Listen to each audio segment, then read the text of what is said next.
Let's talk about how to choose your proteins wisely. Now, the problem with protein is that in nature, protein never comes as a complete protein. It comes with fat. And there's such a thing called the insulin index, which looks at the protein effect of insulin. So in other words, the leaner the protein, the more the spike in insulin. If you want to get into ketosis very, very deeply, you don't want to do the lean protein. You want to do more fattier protein.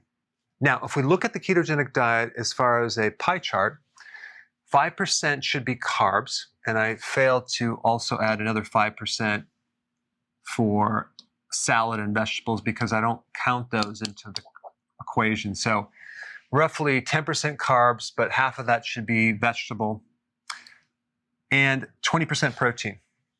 And then we have 70% fat. So we're just going to focus on the fat and the protein right now. So if we look at 70% fat to 20% protein, we're looking at the percentage of calories. And you can see, wow, that's a lot of fat to protein, right? It's actually 3.5 times more fat than protein. But if we take a look at the actual weight in grams, simply because there's more condensed energy in fat than protein, then we're dealing with a different ratio. We're dealing with 1.56 to 1 ratio. So we're talking about weight, okay? Because when people say, wow, you're eating this high-fat diet, you're eating 70% of your calories fat, it's really kind of like a little more than a 1-to-1 ratio. So when you really look at it from a weight point of view, it doesn't look that unreasonable, okay? So the more that we can align ourselves with this ratio right here, the more truly keto it is. Now, if we increase this even more, we have more fat to protein, then we're going to generate more ketones. And this is what they do for epileptic children. The diet is very, very high in fat because they're trying to generate enough ketones from the fat to really make it work. And when you have more fat to protein, it's really good on your digestive system. It's a lot better than doing leaner proteins. And of course, that depends on what type of fat you're talking about. But what happens too is when you increase more fat, you increase more stimulation of bile from your liver to actually digest the fat. People who are on a low-fat diet end up with a deficiency of bile, and they're more at risk for getting gallstones, which is interesting. All right, let's take a look at this chart right here. It's very, very interesting. So we have fat and protein. We're just looking at kind of the ratios here. An egg is the 1-to-1 ratio. So if you're eating egg, maybe you add a little more fat to that. You could do it several ways. You could add a little butter or whatever. Hamburger, 2-to-1. That's a pretty good ratio.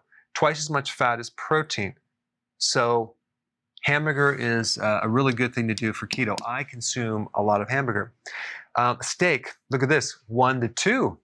Wow. Most steak that you eat is just not fatty enough, and people tend to cut off the fat. They don't eat the fat. So if you're going to do a steak, make sure you add more fat to that meal. All right, chicken. Actually, it's lower in fat, higher in protein, so there's twice as much protein as fat. But I'm not sure about this one because here's the point. If you're eating this with the skin where there's some fat underneath it, this might even out to a 1.1 ratio. So always eat the skin on the chicken. All right, bacon, 1-to-1. Now you would think it'd be a lot higher in fat. It is, but you're frying off all the fat. So if you're doing bacon, you want to actually add some more fat to the meal. Okay, look at this, a pecan, 7-to-1. Pecan is very, very fatty. Of course, we're not talking about saturated fats. We're talking about omega-6 fatty acid. And there's a little bit of carb, okay, just a tiny bit of carb. But pecans are a really good nut to consume. I consume pecans probably on a daily basis. This is a good ratio. All right, now let's talk about the peanut. It's 2-to-1. It's a good ratio. But many times if I eat a meal, I will have some peanut butter with celery just to get a little bit more fat in the diet. All right, cod liver. Now, I'm not talking about cod liver oil. I'm talking about cod liver. It's right here. Check this out. Icelandic cod liver. Maybe you've never heard about it before. There's many different brands. Most of them are wild caught. Okay, so that's the one you want to get. I don't know if they get it all from the same place, but this is quite good. Look at the ratio, 5 times as much fat to protein. This is definitely ketogenic food. And the oil in it actually is all from the cod liver, okay? So I'm not saying you're gonna drink the whole thing. You could, and maybe you should. You can actually put it in the refrigerator and have a little bit each day. But yesterday I consumed an entire can. It was a little too much fat in one sitting. But if you did a half of this, you'd be great. But yesterday I was not hungry for the entire day. I think I just had one meal, and normally I'll have 2, but this was extremely satisfying. Summer sausage. Now, what is summer sausage? It's a type of sausage, here's an example, that you normally don't need to refrigerate it unless you open it up and then you put it in the refrigerator. This one, it says to refrigerate. Okay, that's cool. But this is something that I consume on a regular basis as well. Of course, this one is organic, uncured summer sausage. The problem is trying to find summer sausage without dextrose, which is synthetic sugar, and without nitrates. Now, this does have celery juice, and I did a video on this topic. It's true that celery juice does have nitrates, and so therefore people say, well, it's the same as the nitrates you would get from other sources, right? But there's really no studies that I could find that said that consuming celery juice with the nitrates has any harmful effects. So it may create some harmful effects, but if you know of a study, put it down below. But I'm still alive. I've been consuming this for a long time. So this has organic beef, sea salt. All right, and then it has organic honey. Now, I know what you're going to say. You said not to have honey. This is a very, very small amount. I'm okay with it. It's like 1 gram per serving, so it's pretty low. And then we have organic spices, cultured celery juice powder, lactic acid starter culture. But this is like a 2-to-1 ratio, so it's actually perfect. If I'm in a hurry, I can just chop this off. I might add some cheese to it. I might just have it by itself, and I'm good to go. And also Lucy, our little granddaughter, who's 2 right now, loves this, and it's pretty healthy. And I know someone is going to want to know, where do I get this? You're going to have to look it up. I have no affiliation with these companies, but I will put a link down below of the names of these so you can do the research on them. Okay, then we get to the macadamia nut. Look at this, 11.5 fat to a 1 protein ratio. This is quite killer nut in a good way. All right, sardines. Now check this out. Here's an example of some sardines.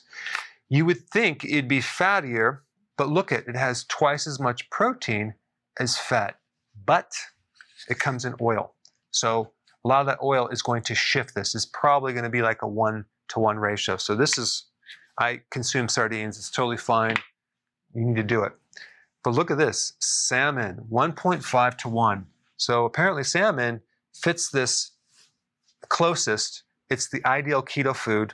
I love salmon. I love fatty fish. I consume salmon on a regular basis. Salmon also has selenium to counter any potential mercury that's in that fish. But of course, you want to do wild caught.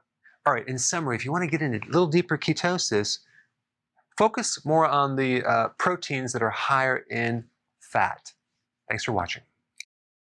Hey, before you go real quick, I have a course entitled How to Bulletproof Your Immune System. It's a free course. I want you to take it. And here's why. Here's you. Here is your environment. Everyone is focused on this over here, avoiding your environment. But what about here? What about strengthening your immune system? That's what's missing. This course will show you how to bulletproof yourself, and so you can tolerate and resist your environment much better by strengthening your own immune system. I put a link down in the description right down below. Check it out and get signed up today.